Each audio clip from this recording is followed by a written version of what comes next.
हाँ?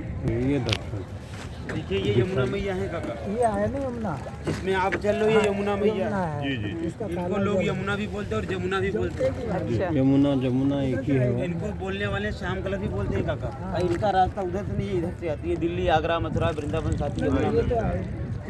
ये सूर्य भगवान की पुत्री है काका, और शनि यम की बहन भी है। तो इनका जल मस्तक पे लगाते हैं तो शनि का दोष नहीं होता है।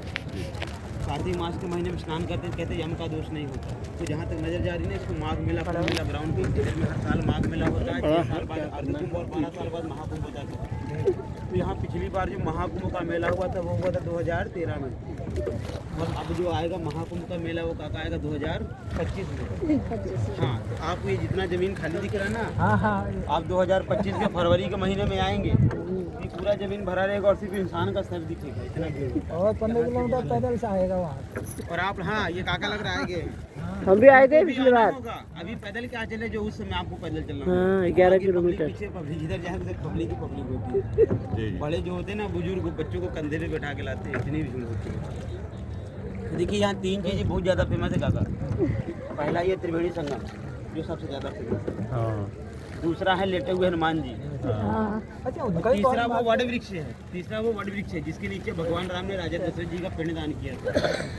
वट वृक्ष हाँ, अक्षय वट है ना, ये अक्षय वट। ब्रह्मा जी का लगाया हुआ है काका। इसमें परिक्रमा करने जाते हैं। जी बहुत ज़्यादा फेमस है। बाकी घूमने को, दर्शन करने को निकलेंगे तो आपको सारा दिन, पर कम से कम 3 जगह दर्शन करते हैं। त्रिवेणी संगम, लेटे हनुमान जी और वो वट वृक्ष है। तो ये जमुना मैया हो गई।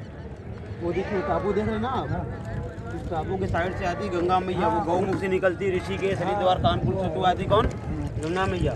तो काका आपने 3 नदियों का नाम सुना होगा माँ जी, गंगा, जमुना और सरस्वती। पर आपको काका, आप जानकार हैं ठीक है, जिनको नहीं पता उनको जान लीजिए।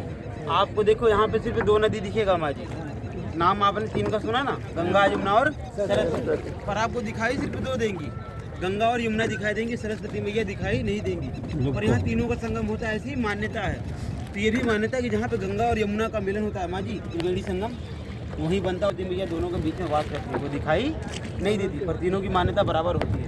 सरस्वती मैया का एक कुंड इस किले के अंदर है, इस किले के अंदर कुंड से नीचे बहती और आती है हाँ संगम पर। संगम तक आने के बाद ही ठहर जाती है।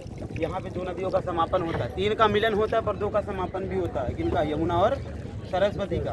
आप आगे की तरफ जाएंगे सिर्फ गंगा का नाम चलेगा, सिर्फ और सिर्फ गंगा का नाम। जैसे यमुना सरस्वती मैया का आखिरी स्थान ये प्रयागराज है ना, उसी तरह गंगा मैया का आखिरी स्थान कहाँ पे, गंगा सागर। तो यहाँ पे काका लोग कई तरह से आते हैं, किन्हीं के परिजन गुजर जाते हैं, उनका यहाँ पे ऐसे ही ठंडा करने के लिए जाते हैं। किन्हीं को अपने पूर्वजों को पिंडदान देना हो तो वो डायरेक्ट प्रयाग आते हैं, क्योंकि भगवान राम ने पहला पिंडदान किया। और इधर में नहाने घूमने वाले ज़्यादा आते हैं, जैसे आप लोग आ जाएँ। तो जिस तरह काका आप मंदिर शिवालय में जाते हो ना, मंदिर शिवालय में काका कभी भी जाओगे पहले आपका मस्तक ही अंदर जाएगा, उसी तरह आप जल में जाओगे तो पहले आपका पैर जल में जाएगा भैया। तो यहाँ पे कहती गंगा मैया सुहागिन उन्हें पहले खाली पैर नहीं मारा जाता। मैया पहले भेड़ फल डालते, श्रृंगार फल डालते। इनका श्रृंगार फल क्या होता है, नारियल फल। माताएं कितनी है काका, 3। इनमें 3 नारियल फल डाल के मन की मनोकामना बोल के तब डुबकी लगाते। कितना डुबकी लगाते, 3। अगर फल डाल के किन्हीं के नाम लेकर डुबकी लगाते, कहते यहाँ का फल उनको भी प्राप्त होता है। करना ना करना वो आपके ऊपर, हमारा काम सिर्फ बताना है काका, ठीक है। यहाँ फल डाल के डुबकी लगाने के बाद कहाँ जाते हैं, लेटे हुए हनुमान जी, वहाँ जाते हैं, उनका दर्शन करते हैं, तब कहते हैं आपका प्रयागराज की यात्रा भैया कंप्लीट होता है। जिनको काका देखो, जिनको पता होता है माता का नारियल फल वहाँ से लेके आते हैं, जिनको नहीं पता होता वहाँ पे आपको मिल जाता है। वहाँ पे आपको 100 रुपये का 3 नारियल